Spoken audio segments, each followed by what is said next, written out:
Hi friends, chicken dum biryani నా స్టైల్లో ఎలా చేస్తానో చూద్దామా.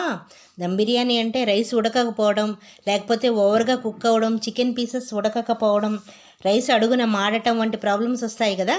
అవేమీ రాకుండా ఎప్పుడు చేసినా పర్ఫెక్ట్గా వచ్చేలా ఎలా చేయాలో చూద్దాం. 750 గ్రామ్స్ చికెన్ని శుభ్రంగా కడిగి సరిపడా ఉప్పు, స్పూన్ పసుపు, పెద్ద స్పూన్ కారం, స్పూన్ ధనియాలు, పెద్ద స్పూన్ అల్లం వెల్లుల్లి పేస్టు, సగం చెక్క నిమ్మరసం, చిన్న స్పూన్ చికెన్ మసాలా, చిన్న స్పూన్ గరం మసాలా, పెద్ద కరెటెడు పెరుగు వేసి బాగా కలిపి గంటసేపు పక్కన పెట్టుకోండి. బిర్యానీ చేసి అరగంట ముందు 2 గ్లాసులు బిర్యానీ రైస్ను శుభ్రంగా కడిగి వాటర్ లేకుండా చూసుకొని 2 గ్లాసులకు 3 గ్లాసు వాటర్ పోయండి.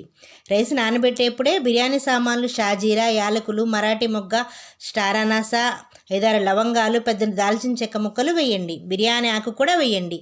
సరిపడా ఉప్పు వేయండి. ఉప్పు టేస్ట్ చేస్తే వాటర్ కాస్త ఉప్పుగా ఉండాలి. బిర్యానీ మిగతా ప్రాసెస్ నెక్స్ట్ వీడియోలో చూపిస్తాను.